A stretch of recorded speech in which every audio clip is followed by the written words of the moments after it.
이야기 전 구독과 좋아요 눌러주시면 감사하겠습니다. 남자 꼬시러 군대 왔냐? 옷이 그게 뭐야? 경기도 포천 해군 병영훈련소 정문 앞은 매주 토요일 오후 이 시가 되면 활기로 가득 찬다. 수많은 가족들이 훈련병들을 만나기 위해 모여드는 이 시간, 평화로운 풍경 속에 섬뜩한 이질감이 감돌았다. 한슬 차장 병과 담당 장교는 정문 앞에 선한 여인을 발견했다. 그녀는 슬림한 검정색 드레스를 입고 있었고 28살의 우아한 자태는 주변의 소박한 군인 가족들과는 너무나도 달랐다. 여인의 이름은 강다현. 그녀의 동생 훈련병 강준민을 면회하러 온 길이었다. 면회 왔습니다. 강다현의 목소리는 차분했지만 한슬 차장의 눈은 달랐다. 한슬은 강다현을 위아래로 훑어보며 비아냥거렸다. 면회요? 진짜로요? 26살의 한슬 차장은 사관학교를 갓 졸업하고 이 부대에 온 지 겨우 8개월밖에 안 된 신참이었다. 하지만 그녀는 자신이 이 부대에서 꽤 높은 위치에 있다고 착각하고 있었다. 강다현은 잠시 당황한 듯 눈을 깜빡였다. 하지만 곧 냉정함을 되찾았다. 707 특수작전 부대에서 단련된 군인 출신 특유의 냉철함이 그녀의 눈빛에 깃들었다. 네, 제 동생이 여기서 훈련받고 있습니다. 동생이요? 한슬 차장의 비웃음 섞인 목소리에 주변에 있던 해군들도 킥킥거리기 시작했다. 그들의 시선이 강다현에게 집중됐다. 요즘 이상한 사람들이 참 많이 와요. 겉으로는 면회라고 하지만 실제로는 수군거리는 소리가 강다현의 귀에 박혔다. 그녀의 얼굴에 차가운 기색이 스쳤다. 손을 꽉 쥐었지만 표정은 여전히 평온했다. 한슬 차장은 강다현의 침묵을 약점으로 받아들이고 더욱 거만하게 굴었다. 아무래도 확인이 필요할 것 같네요. 진짜 가족이 맞는지요? 확인이라뇨? 강다현의 목소리에 미묘한 변화가 생겼다. 차분했던 톤이 조금씩 날카로워지고 있었다. 한슬 차장은 그 변화를 눈치채지 못했다. 요즘 이런 곳에 어울리지 않는 분들이 많이 오시거든요. 특히 그런 목적으로 오시는 분들이요. 주변 해군들의 웃음소리가 더 커졌다. 강다현은 주먹을 꽉 쥐었다. 한슬 차장은 강다현의 드레스를 훑어보며 말했다. 그런데 차림새가 좀 그렇지 않나요? 너무 노출이 심하다고 해야 하나? 사실 강다현의 드레스는 전혀 노출이 심하지 않았다. 오히려 보수적인 편이었다. 하지만 한슬 차장은 어떻게든 트집을 잡고 싶어 했다. 그리고 화장도 너무 진하고. 강다현의 화장은 자연스러웠지만 한슬 차장의 눈에는 모든 것이 문제로 보였다. 혹시 어떤 직업에 종사하시는지 여쭤봐도 될까요? 그 순간 강다현의 눈빛이 완전히 변했다. 707 특수작전 부대에서 단련된 특유의 위압감이 서서히 드러났다. 왜 궁금하십니까? 강다현의 목소리는 여전히 조용했지만 그 속에는 날카로운 경고가 담겨 있었다. 한슬 차장은 그 변화를 느끼지 못하고 더욱 거만해졌다. 그냥 이런 곳에 어울리는 분인지 확인하려고요. 주변 해군들의 웃음이 어색해지기 시작했다. 강다현은 천천히 고개를 끄덕이며 핸드백에서 핸드폰을 꺼냈다. 잠깐만요. 전화 한 통만 하겠습니다. 전화요? 누구한테요? 한슬 차장이 의심스럽게 물었다. 그냥 아는 사람한테요. 강다현의 대답은 모호했지만 그 모호함이 오히려 더 섬뜩했다. 한슬 차장은 불안감을 느끼기 시작했다. 같은 시각 병영생활관에서는 강준민 훈련병이 면회를 준비하고 있었다. 20세의 준민은 군복을 단정하게 정돈하고 있었다. 그의 얼굴에는 기쁨 대신 걱정이 가득했다. 강준민. 뒤에서 들려오는 목소리에 준민의 어깨가 움츠러들었다. 26세의 장우혁 상병이었다. 그는 이 부대에서 악명이 높았다. 부유한 집안 출신으로 군 생활을 우습게 여기는 인물이었다. 네, 상병님. 준민의 목소리는 작고 떨렸다. 오늘도 그 여자와? 장우혁의 말투에는 조롱이 섞여 있었다. 준민은 주먹을 꽉 쥐었지만 아무 말도 할 수 없었다.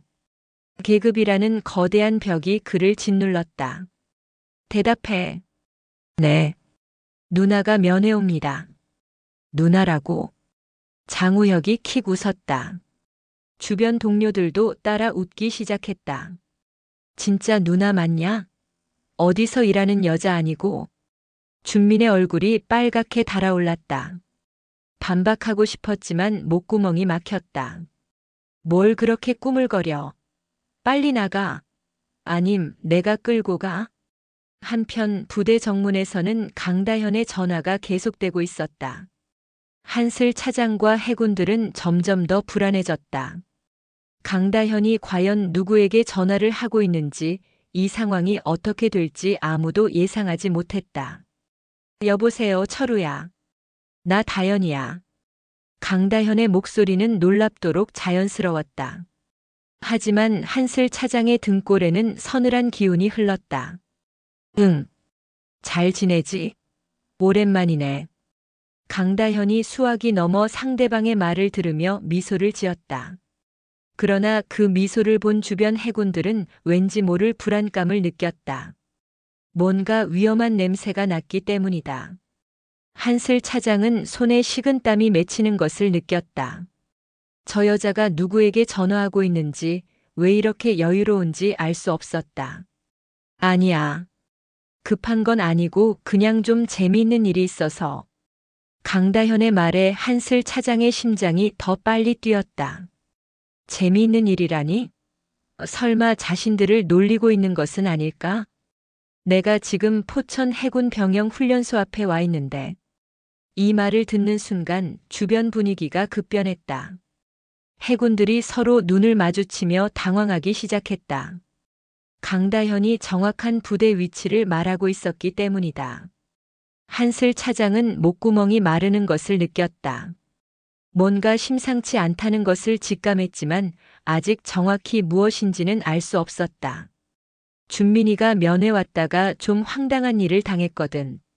강다현이 계속 전화를 하는 동안 한슬 차장의 불안감은 점점 커져갔다. 준민이라는 이름까지 정확히 알고 있다는 건 정말 면회 온 것이 맞다는 뜻이었다. 응. 여군 장교가 한 명 있는데 한슬 차장이라고 하네. 이 순간 한슬 차장의 얼굴이 하얗게 변했다. 자신의 이름이 정확히 전화로 전달되고 있다는 것을 깨달은 것이다. 손이 덜덜 떨리기 시작했다. 주변 해군들도 상황이 심각하다는 것을 눈치챘다. 뭐라고? 강다현이 수화기 넘어 상대방의 말을 듣더니 눈썹을 살짝 치켜 올렸다. 그리고는 한슬 차장을 똑바로 바라봤다. 그 시선이 한슬 차장의 심장을 꿰뚫는 것 같았다. 모든 것을 꿰뚫어 보는 듯한 날카로운 눈빛이었다. 아, 정말 그 애가 그런 말을 했다고. 강다현의 목소리에 변화가 생겼다. 여전히 차분했지만 그 속에 차가운 기운이 섞여 들어갔다. 한슬 차장은 이제 정말 두려워졌다. 전화 너머에서 무슨 말이 오가고 있는지 알고 싶으면서도 알고 싶지 않았다. 면회실에서 강다현은 동생 강준민을 기다리고 있었다.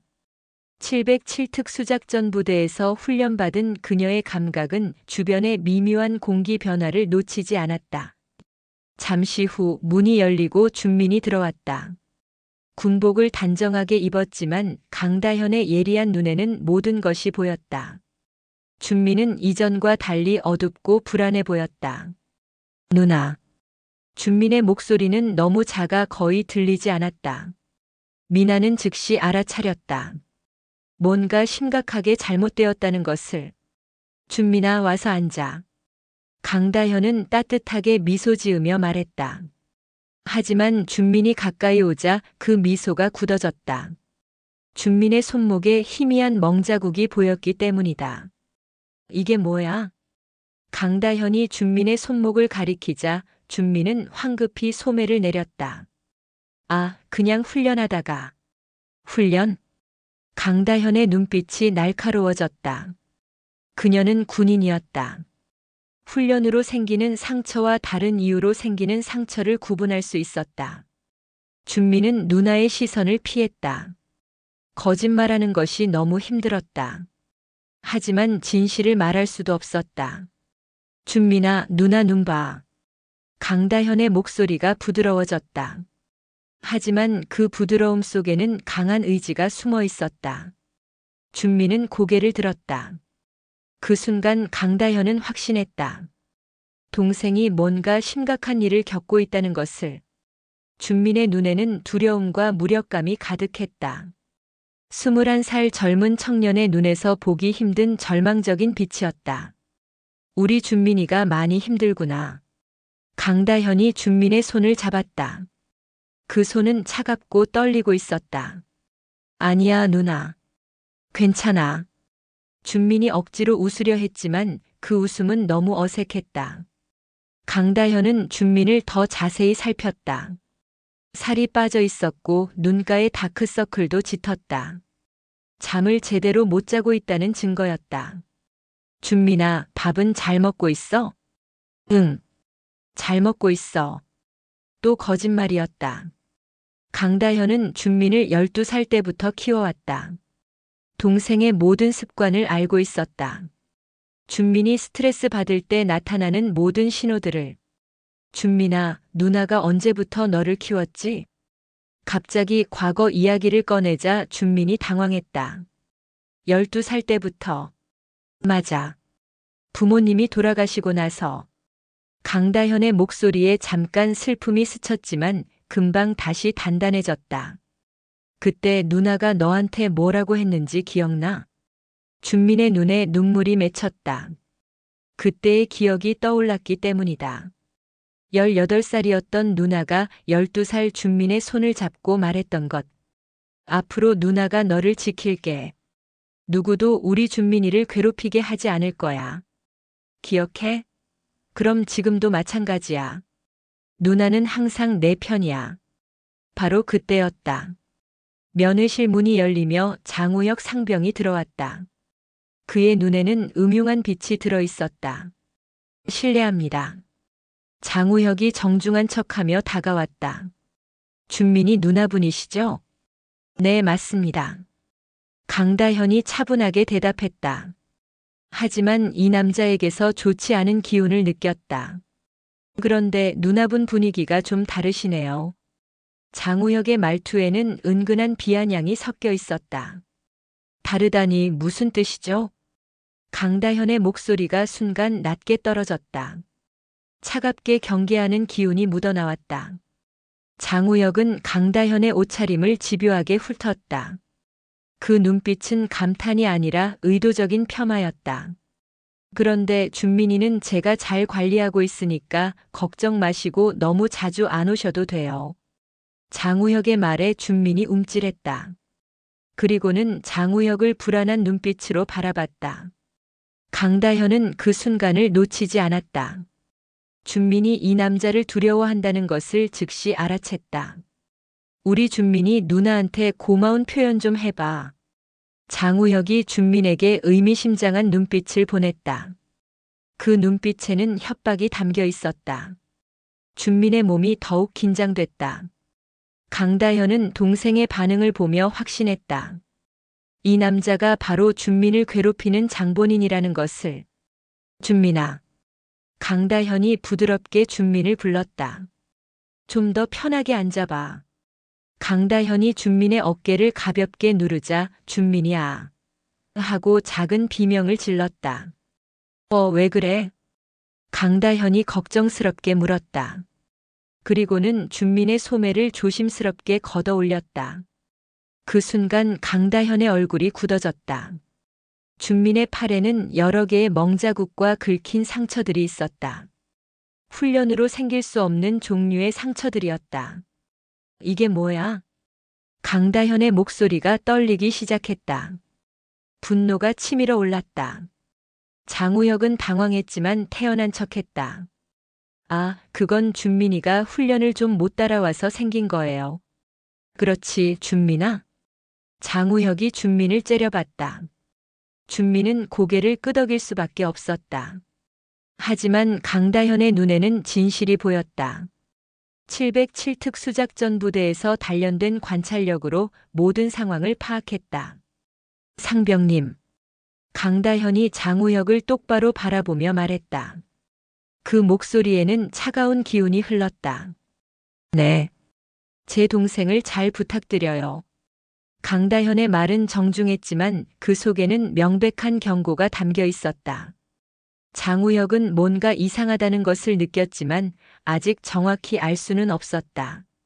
면회가 끝나고 강다현은 집으로 돌아와 거실 벽에 걸린 액자들을 바라봤다. 할아버지의 6.25 참전 기념사진, 아버지의 월남전 무공훈장, 그리고 자신의 707특 수작전부대 수료증까지. 3대째 이어온 군인 가문의 영광이었다. 우리 집안은 나라를 지키는 집안이다. 어릴 적부터 들었던 할아버지의 말씀이 떠올랐다. 군인이라는 직업에 대한 자부심과 명예를 가슴 깊이 새겨주신 분이었다. 강다현은 준민이 고등학교 3학년 때를 기억했다. 누나, 나도 해군 가고 싶어. 진로 상담을 받고 온 날 준민의 눈은 반짝였다. 왜? 우리 집안이 다 군인이잖아.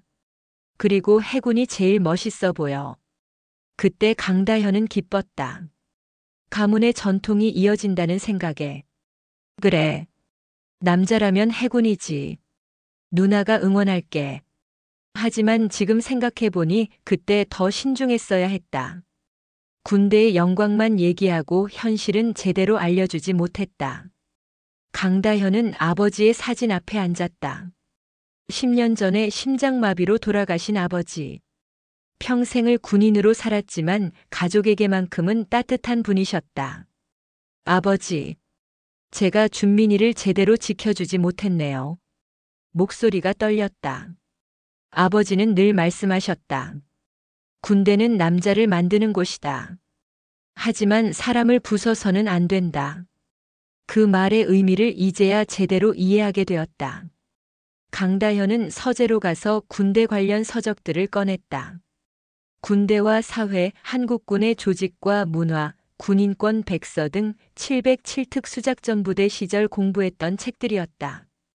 책을 뒤적이며 강다현은 한국군의 구조적 문제점을 다시 정리했다. 한국군은 여전히 권위주의적이고 수직적인 구조가 강했다. 상명하복의 원칙이 절대적이었고 계급 간 위계 질서가 매우 엄격했다. 이런 시스템 안에서 가혹행위는 전통이라는 이름으로 은밀하게 지속되고 있었다. 이건 개인의 문제가 아니야. 시스템의 문제야. 강다현이 중얼거렸다. 국방부의 각종 인권 개선 정책들이 많이 나왔지만 현실에서는 여전히 옛 관습이 강했다. 특히 중간 간부들 사이에서는 요즘 애들은 너무 약하다는 인식이 팽배했다. 강다현은 국방부 관련 자료를 보며 씁쓸함을 느꼈다. 부대 내부 신고함부터 시작해서 상급 부대, 국방부 직속 기관들, 심지어 군 검찰까지 신고할 곳은 많아 보였다.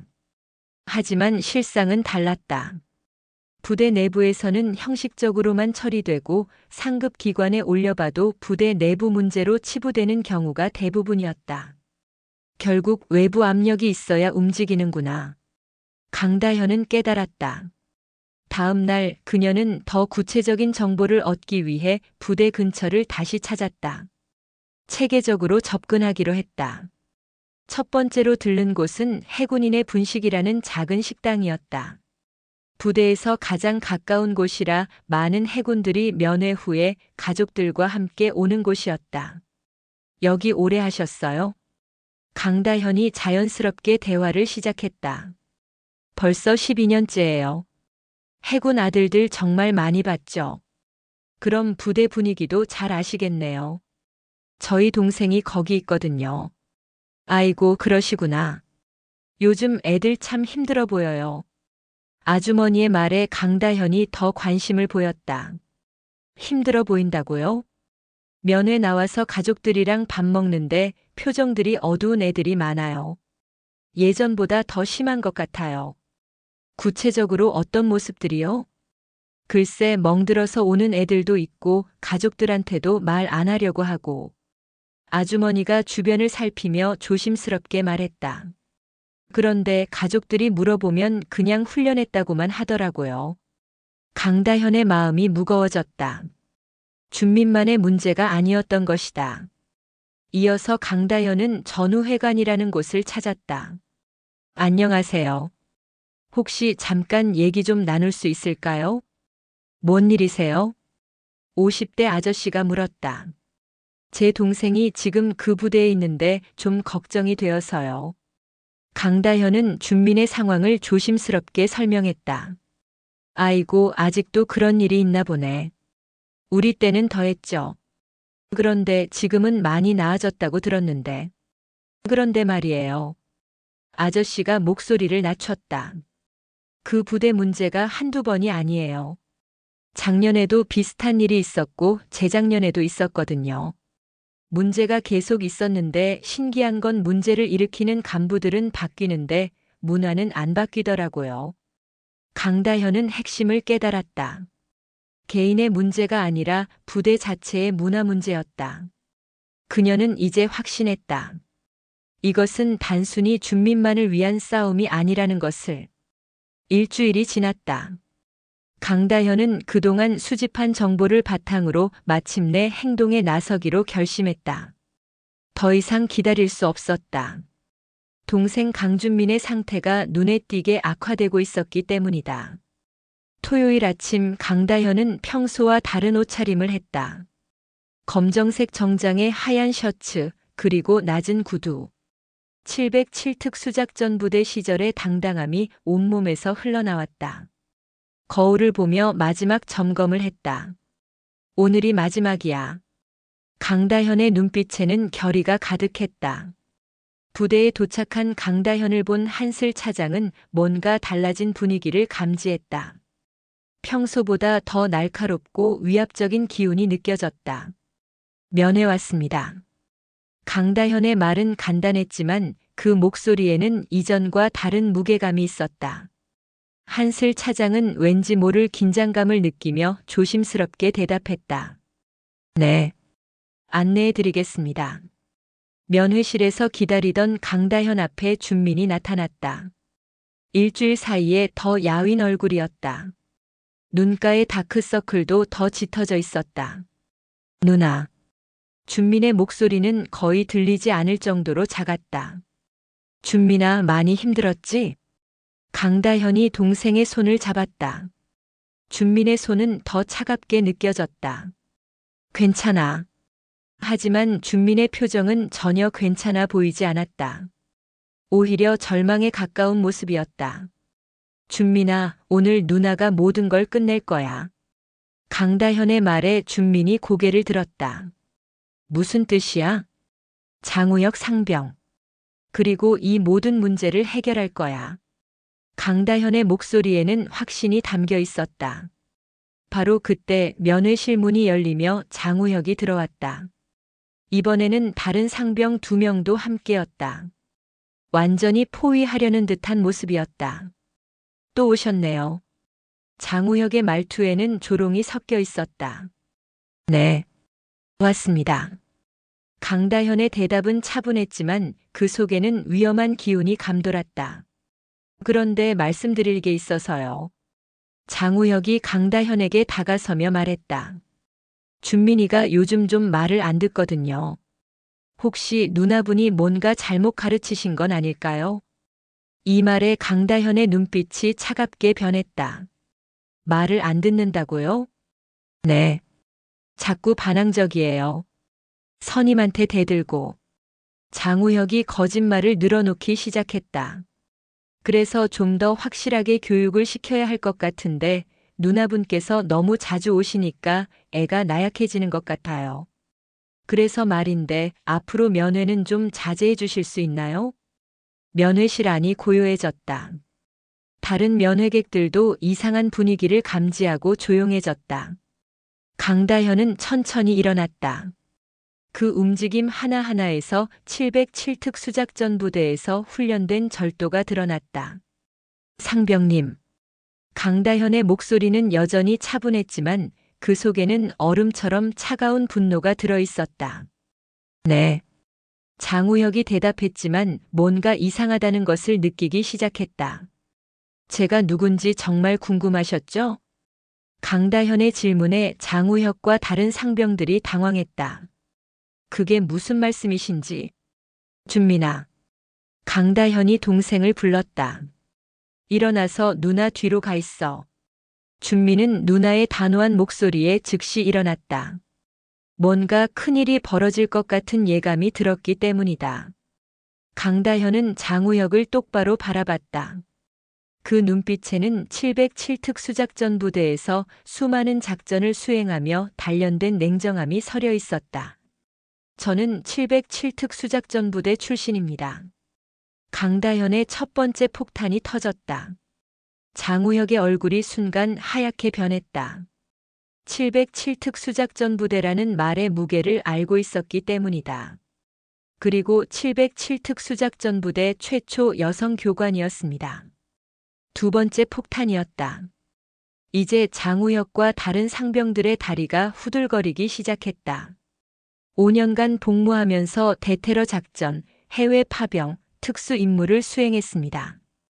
그리고 현재는 예비역이지만 여전히 707 특수작전부대 동기들과 긴밀한 관계를 유지하고 있습니다. 장우혁은 이제 완전히 얼어붙었다. 자신이 어떤 사람을 건드렸는지 깨닫기 시작했다. 강다현의 폭탄 선언에 면회실은 정적이 흘렀다. 장우혁과 다른 상병들은 완전히 얼어붙었고 그들의 눈에는 공포가 가득했다. 강다현은 그들을 똑바로 바라보며 천천히 말을 이어갔다. 상병님들, 지금까지 제 동생에게 어떤 일을 했는지 다 알고 있습니다. 그게 아니라. 장우혁이 변명을 시작하려 했지만 강다현이 손을 들어 제지했다. 말 끝날 때까지 조용히 하세요. 그 한마디에 장우혁은 입을 다물 수밖에 없었다. 강다현에게서 나오는 기운이 너무나 강력했기 때문이다. 저는 지난 일주일 동안 이 부대의 실상을 조사했습니다. 부대 주변 상인들, 전역한 선배들, 그리고 과거 피해자 가족들까지 모두 만나봤습니다. 장우혁의 얼굴이 점점 더 창백해졌다. 상병님들의 행동 패턴, 가혹 행위 방식, 그리고 이를 은폐하는 방법까지 모든 것을 파악했습니다. 그리고 이 모든 증거를 정리해서 상급 기관에 제출할 준비를 마쳤습니다. 이제 장우혁은 말문이 완전히 막혔다. 상병님. 강다현이 장우혁만을 집중적으로 바라봤다. 707 특수작전부대가 어떤 부대인지 아시죠? 네, 알고 있습니다. 장우혁이 떨리는 목소리로 대답했다. 그럼 707 특수작전부대 출신이 정말로 마음먹고 누군가를 상대한다면 어떤 일이 벌어질지도 아시겠죠? 장우혁은 더 이상 대답하지 못했다. 지금부터 제가 하는 말을 잘 들으세요. 첫째, 제 동생에 대한 모든 가혹 행위를 즉시 중단하세요. 둘째, 다른 후배 병사들에 대한 괴롭힘도 모두 중단하세요. 셋째, 지금까지의 행동에 대해 진심으로 사과하세요. 만약 이 중 하나라도 지키지 않는다면. 강다현이 잠시 말을 멈췄다. 707 특수작전부대의 모든 네트워크를 동원해서 이 문제를 공론화할 것입니다. 장우혁과 상병들은 완전히 굴복했다. 죄송합니다. 장우혁이 90도로 인사했다. 앞으로는 절대 그런 일이 없도록 하겠습니다. 다른 상병들도 따라서 고개를 숙였다. 준민아. 강다현이 동생을 불렀다. 이제 괜찮을 거야. 누나가 다 해결했어. 준민의 눈에서 눈물이 흘러내렸다. 오랜만에 느끼는 안도감이었다. 그리고 상병님들. 강다현이 마지막으로 말했다. 이 일이 다른 부대원들에게도 좋은 교훈이 되길 바랍니다. 면회를 나서며 강다현은 준민에게 말했다. 준민아, 이제 정말 새로운 시작이야. 그날 오후 부대 전체에 소문이 퍼졌다. 강준민 훈련병의 누나가 707특 수작전부대 출신이라는 소문이었다. 다음 날부터 준민의 군 생활은 완전히 달라졌다. 장우혁은 물론이고 다른 선임들도 준민을 함부로 대하지 않았다. 그리고 일주일 후 부대에는 더 큰 변화가 찾아왔다. 국방부 감찰관들이 부대를 방문한 것이었다. 강다현이 약속한 대로 공식적인 절차를 밟은 것이었다. 그 결과 장우혁은 다른 부대로 전출되었고 부대의 인권 교육이 의무화되었다. 강다현의 용기 있는 행동이 단순히 준민만을 구한 것이 아니라 미래의 모든 후배 병사들을 위한 변화를 만들어낸 것이었다. 707특 수작전부대 최초 여성 교관의 진짜 실력이 발휘된 순간이었다. 그날 오후 강다현이 부대를 떠난 후 면회실에는 무거운 침묵이 흘렀다. 장우혁과 다른 상병들은 아직도 충격에서 벗어나지 못하고 있었다. 진짜 707특 수작전부대였나? 한 상병이 떨리는 목소리로 물었다. 장우혁은 대답하지 못했다.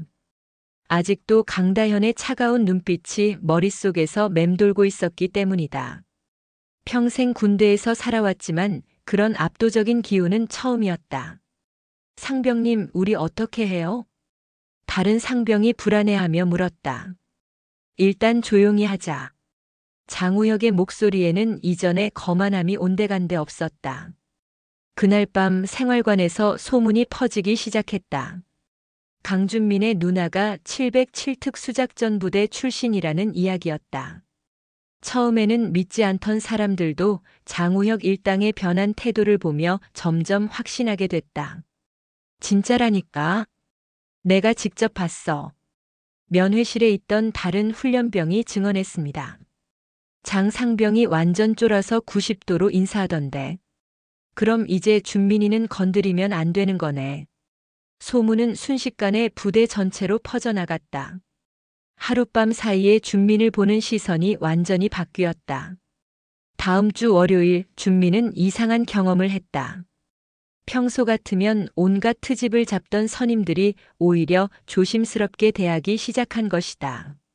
준민아, 괜찮냐? 뭔가 필요한 거 없어?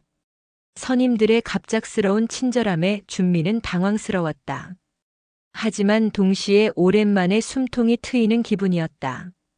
장우혁은 더 이상 준민에게 함부로 말하지 않았다. 아니, 정확히는 말할 수 없었다. 강다현의 경고가 계속 머릿속에서 울렸기 때문이다. 707특 수작전 부대의 모든 네트워크를 동원해서 그 말이 농담이 아니라는 것을 장우혁은 잘 알고 있었다. 군대에서 인맥이 얼마나 무서운 힘인지 누구보다 잘 알았기 때문이다. 일주일이 지나자 부대에 더 큰 변화가 찾아왔다. 중대장이 갑자기 전체 집합을 명령했다. 최근 부대 내에서 일부 바람직하지 못한 일들이 있었다는 보고를 받았습니다. 중대장의 목소리는 평소보다 더 엄숙했다.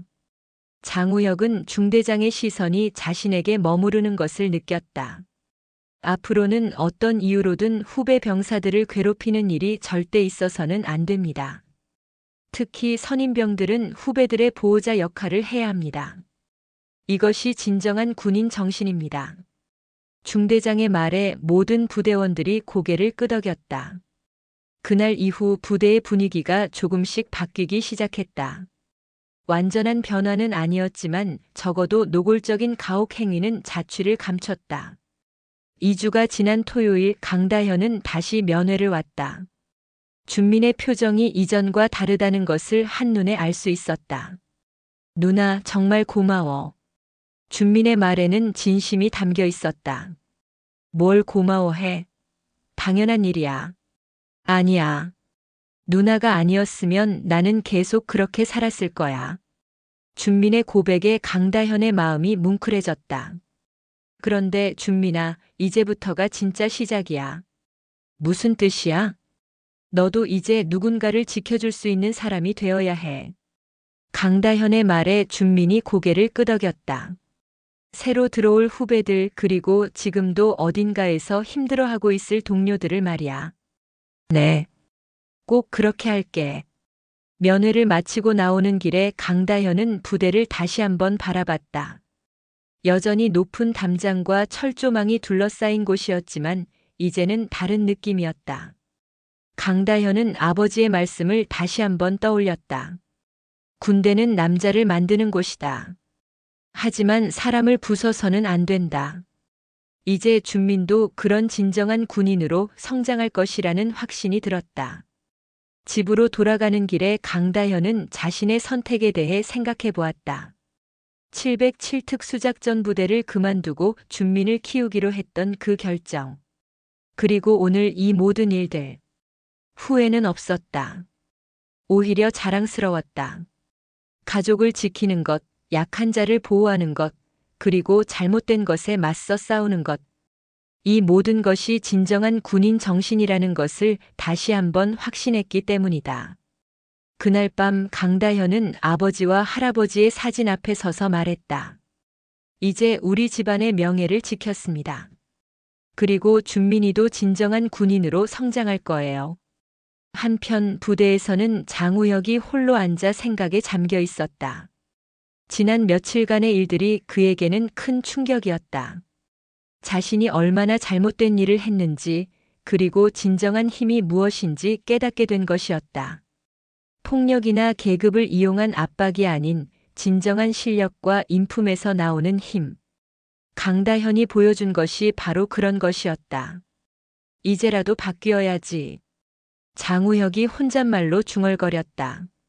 그리고 다음 날부터 장우혁의 태도가 조금씩 달라지기 시작했다. 후배들에게 함부로 하던 행동들을 스스로 자제하기 시작한 것이었다. 완전한 변화는 아니었지만 적어도 시작은 된 것 같았다. 이런 작은 변화들이 모여서 부대 전체의 문화를 조금씩 바꿔나갈 것이었다. 강다현의 용기 있는 행동이 만들어낸 나비 효과였다. 707 특수작전부대 최초 여성 교관의 진정한 가치가 증명된 순간이었다. 그리고 이 이야기는 끝이 아니라 새로운 시작이었다. 준민이 그리고 많은 후배 병사들이 겪게 될 더 나은 군 생활의 시작 말이다. 진정한 군인 정신이 무엇인지, 그리고 한 사람의 용기가 얼마나 큰 변화를 만들 수 있는지를 보여준 이야기였다. 군대는 여전히 어려운 곳이지만 이제는 희망이 있었다. 서로를 지켜주고 보호하는 진정한 동료애가 자리 잡을 희망 말이다. 강다현과 준민, 그리고 이들을 둘러싼 모든 사람들의 이야기는 이렇게 새로운 장을 열어가고 있었다. 강다현의 충격적인 정체가 드러난 후 부대는 일시적인 평온에 휩싸였다. 하지만 그것은 폭풍 전의 고요함일 뿐이었다. 강다현은 그 짧은 평화가 오래가지 않으리라는 것을 본능적으로 알았다. 그녀의 목표는 단순히 장우혁 상병을 굴복시키는 것이 아니었다. 준민을 괴롭힌 근본적인 원인, 즉 부대 전체에 만연한 가혹 행위의 문화를 뿌리 뽑는 것이었다. 그녀의 다음 행보를 예상이라도 한 듯 부대는 겉으로는 평온했지만 내부에서는 미묘한 긴장감이 고조되고 있었다. 강다현은 집에 돌아온 후에도 잠시도 긴장을 늦추지 않았다. 그녀는 밤늦도록 노트북 앞에 앉아 다음 계획을 치밀하게 세웠다. 지난주에 수집한 정보는 빙산의 일각이었다. 더 깊은 곳, 부대 전체의 시스템적인 부패를 파헤쳐야 했다. 그녀는 707 특수작전부대 동기들에게 비공식적으로 연락을 취했다. 그들은 각계각층에 퍼져 있었고 그들의 정보망은 국방부의 공식 라인보다 훨씬 더 빠르고 정확했다. 첫 번째로 연락한 인물은 최정호였다. 그는 현재 국방부 감찰실에서 근무하고 있었다. 최정호는 강다현의 전화를 받고 깜짝 놀랐다. 다현아, 내가 이럴 줄 알았어. 무슨 일이야? 최정호의 목소리에는 걱정 반, 호기심 반이 섞여 있었다. 정호야, 포천 해군 병영 훈련소에 대해 아는 대로 다 알려줘. 특히 가혹행위 관련해서. 최정호는 잠시 침묵했다. 그는 강다현의 말이 농담이 아님을 직감했다. 그 부대 윗선에서도 골칫덩이야. 몇 년째 비슷한 사건이 계속 터지는데 그때마다 덮으려는 시도가 있었지. 우리도 파고들려고 했지만 그때마다 윗선의 압력으로 번번이 실패했어. 다현아, 혼자서 하겠다는 생각은 위험해. 위험한 건 알아. 하지만 지금 하지 않으면 안 돼. 정호야, 내가 이번에 그 부대에서 겪은 일을 자세히 말해줄게. 그리고 내 동생 준민이가 당한 일도. 강다현은 준민이 겪은 일들을 담담하게 설명했다. 손목의 멍자국, 점점 야위어가는 몸, 그리고 절망적인 눈빛까지. 최정호는 강다현의 말을 들으며 분노를 참지 못했다. 젠장. 세상에. 정호야, 내가 할 수 있는 건 무엇이든 다 해줘. 비공식적으로라도 좋으니 내가 알아낼 수 없는 정보들을 찾아줘. 나는 다른 경로로 더 깊이 파고들 거야. 알겠어, 다현아. 넌 혼자가 아니야. 필요한 게 있으면 언제든 말해. 최정호와의 통화를 마친 후 강다현은 노트북에 다음 목표를 정리했다. 부대 내 가혹 행위 은폐 실태 파악, 윗선 개입 증거 확보, 피해자들의 증언 확보. 그녀의 계획은 점점 더 구체적이고 대담해지고 있었다. 그녀는 장우혁 상병이 다른 피해자들에게도 비슷한 짓을 했을 것이라고 확신했다. 그리고 그 피해자들이 침묵하고 있는 이유는 그들을 보호해줄 사람이 없었기 때문이라고 생각했다. 강다현은 다음 날 준민에게 전화를 걸어 훈련소에서 벌어지는 일들을 묻고 싶었지만 그것은 너무 위험한 일이었다. 대신 그녀는 부대 주변의 다른 군인 가족들이 자주 가는 식당이나 카페를 찾아다녔다. 그녀는 우연을 가장하여 다른 가족들과 자연스럽게 대화를 나누었고 그들의 입에서 나오는 이야기들을 조용히 경청했다. 요즘 애들 참 힘들어 보여요. 우리 아들도 처음에는 괜찮다고 하더니 요즘은 전화할 때마다 목소리가 죽어 있어요. 맞아요. 우리 아들도 훈련 때문에 힘들다고는 하는데 표정이 너무 어두워서 불안해 죽겠어요. 강다현은 그들의 불안과 고통을 보며 마음이 아팠다. 그들의 아들들 역시 준민처럼 고통받고 있었다는 사실에 가슴이 미어지는 것 같았다. 그녀는 그들에게 위로의 말을 건네며 조용히 용기를 냈다. 그녀는 이제 더 이상 준민만을 위해 싸우는 것이 아니었다. 이 모든 병사들을 위해 싸워야 한다는 책임감을 느꼈다. 그녀는 그들에게 자신의 정체를 밝힐 수는 없었지만 그들의 이야기에 귀 기울이는 것만으로도 큰 힘이 되었다. 그녀는 또한 부대 내부에 있는 김하늘 차장과도 비공식적으로 접촉하기로 결심했다. 김하늘 차장은 강다현에게 모욕적인 언사를 던졌던 인물이었지만 그녀 역시 조직의 희생자일 수도 있다고 생각했다. 강다현은 김하늘 차장이 진급심사에서 떨어졌다는 정보를 이미 알고 있었다. 그녀의 자존심과 야망이 좌절되었을 때 어떤 마음이었을지 짐작할 수 있었다. 강다현은 그녀의 약점을 파고드는 대신 동질감을 이용하기로 했다. 강다현은 김하늘 차장의 개인 핸드폰 번호를 알아내 문자를 보냈다. 강다현입니다. 드릴 말씀이 있으니 잠시 통화 가능하신가요? 김하늘 차장은 문자를 보고 놀라면서도 불안함과 호기심이 뒤섞인 감정을 느꼈다. 강다현의 압도적인 기운을 경험했던 그녀는 그 문자를 무시할 수 없었다. 그녀는 잠시 후 망설이다가 전화를 걸었다. 무슨 일이세요? 김하늘의 목소리는 떨리고 있었다. 김하늘 차장님, 제가 지난주에 한 말 기억하시죠? 네. 저는 차장님을 비난하려는 게 아닙니다. 오히려 같은 군인으로서 그리고 조직의 불합리함을 경험한 사람으로서 공감하고 싶어서 연락드렸습니다. 강다현의 예상치 못한 말에 김하늘은 잠시 혼란스러워했다. 무슨 의도신가요? 차장님도 이 부대 분위기가 이상하다는 것을 느끼실 겁니다. 그리고 가혹 행위가 만연하다는 것도요. 저는 이 문제를 뿌리 뽑고 싶습니다. 하지만 혼자서는 할 수 없습니다. 차장님의 도움이 필요합니다. 김하늘은 강다현의 제안에 깊은 고민에 빠졌다. 강다현의 말은 사실이었다. 그녀 역시 부대 내의 불합리함을 느끼고 있었지만 조직에 순응하는 것이 살아남는 길이라고 믿어왔다. 하지만 강다현의 용기 있는 행동을 보면서 그녀의 마음속에도 작은 파문이 일었다. 저한테 왜 이런 얘기를 하시는 거죠? 저한테 불이익이 갈 수도 있습니다. 불이익이요?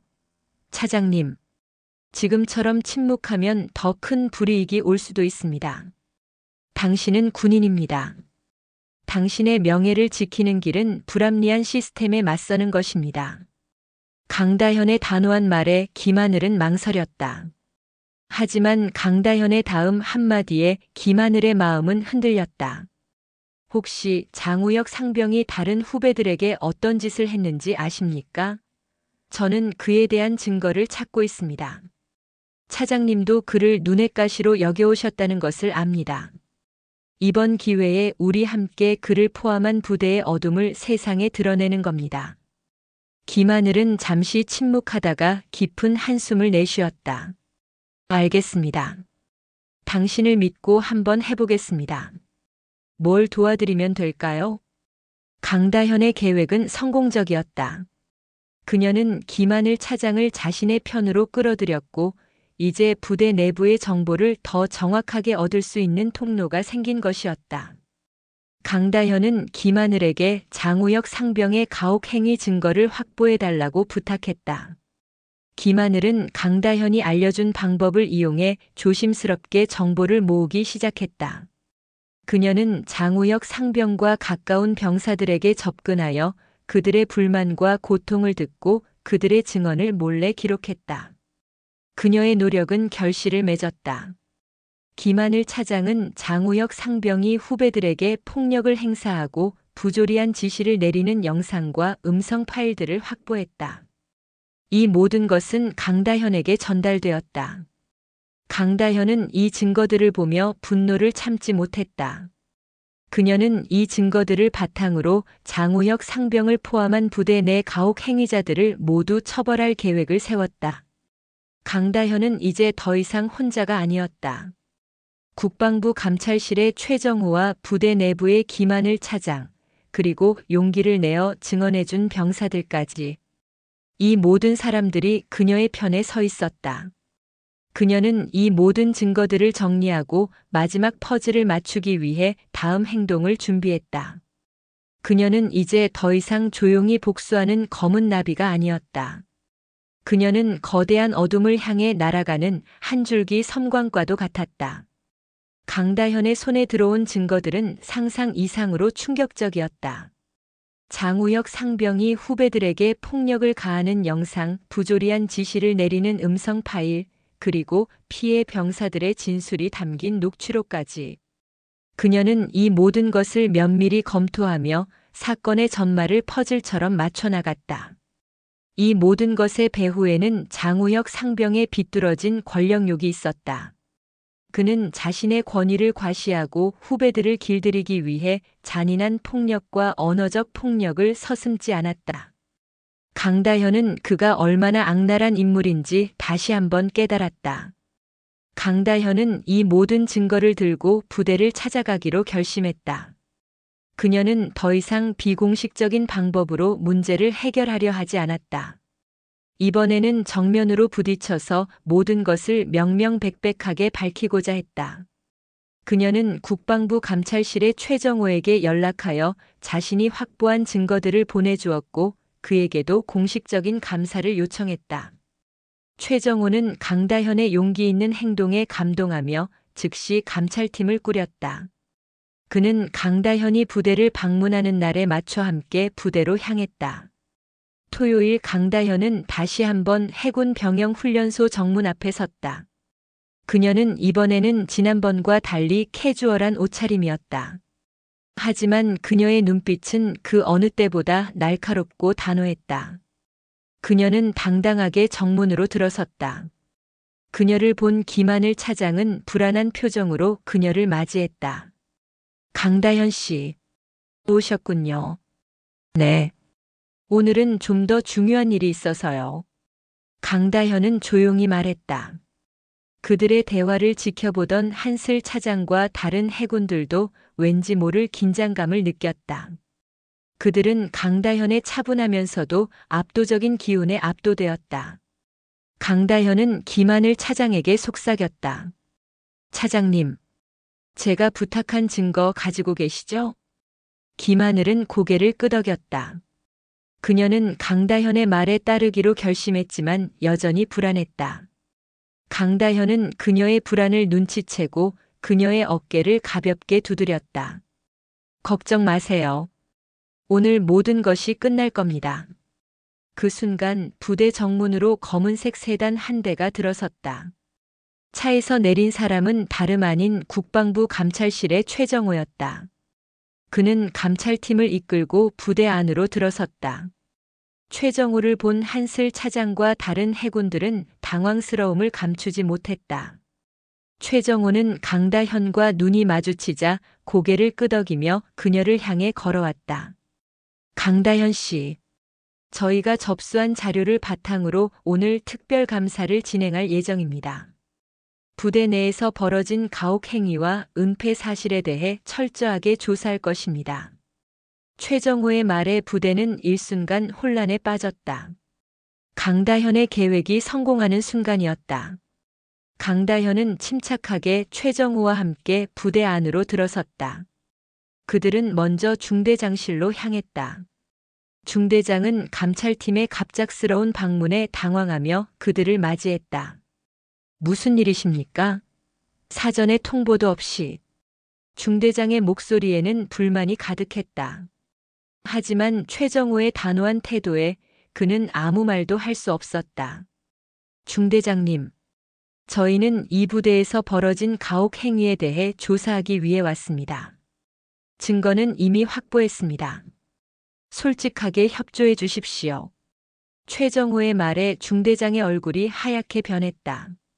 그는 이미 부대 내에서 벌어진 일들을 알고 있었지만 윗선의 압력으로 인해 침묵하고 있었던 것이다. 그는 강다현을 쳐다보며 경계의 눈빛을 보냈다. 이게 다 이 여자 때문이군요. 강다현은 중대장의 말을 무시하고 침묵했다. 그녀는 감찰팀이 장우혁 상병과 관련된 증거들을 제시하자 중대장은 더 이상 변명할 수 없었다. 그는 결국 모든 것을 자백했다.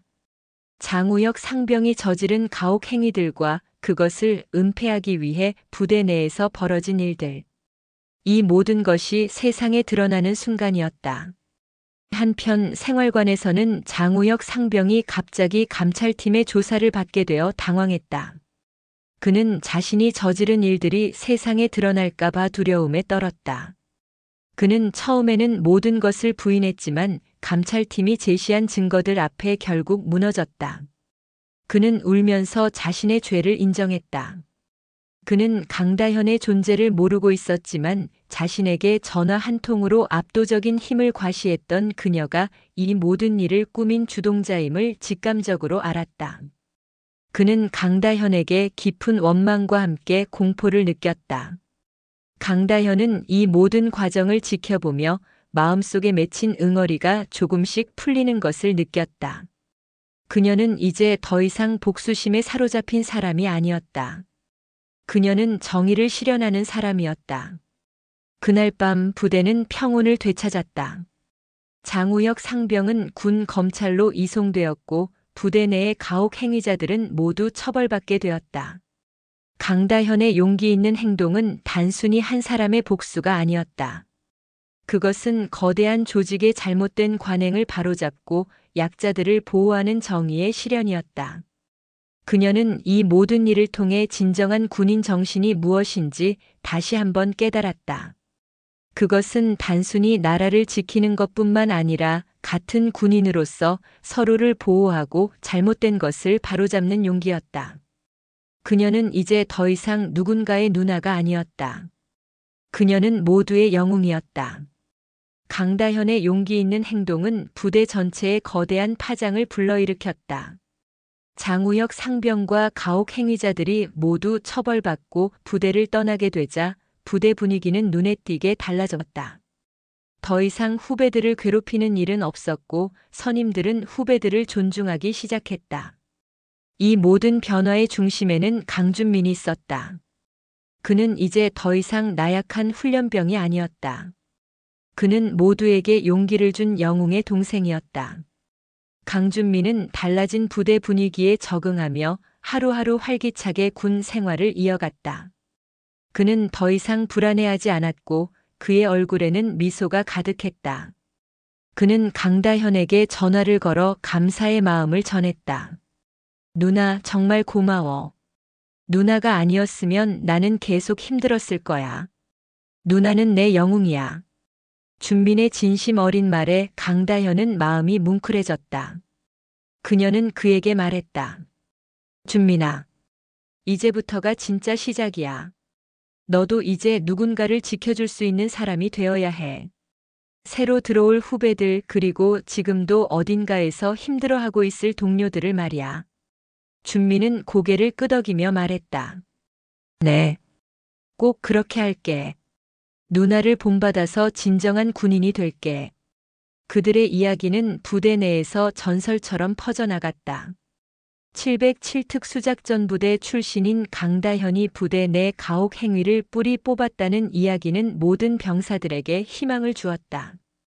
이 이야기는 다른 부대로까지 퍼져나갔고 많은 군인들에게 용기를 주었다. 강다현의 나비 효과는 거대한 조직의 변화를 이끌어냈다.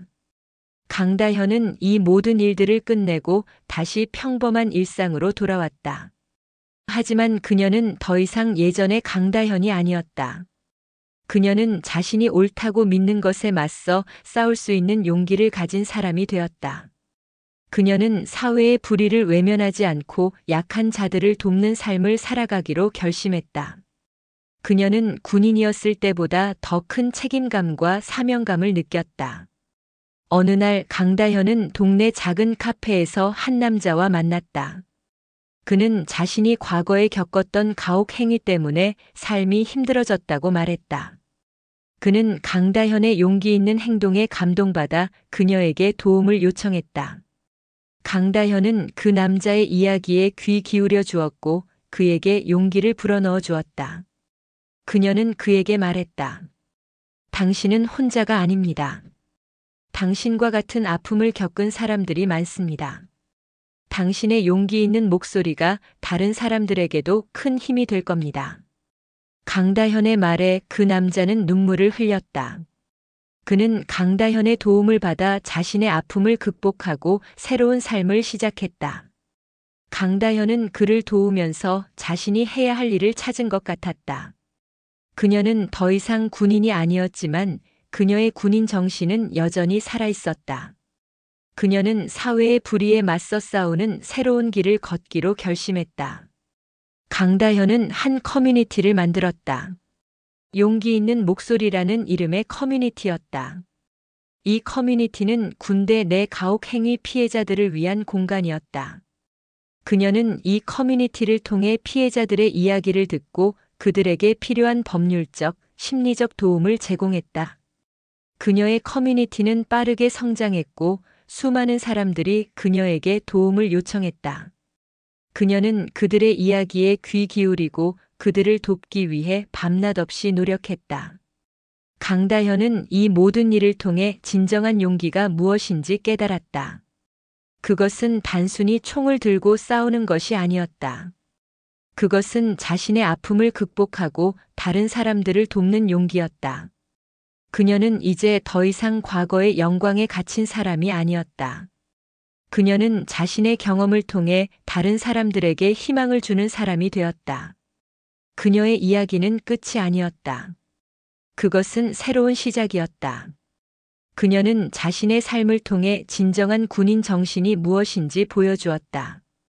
그것은 바로 정의와 용기였다.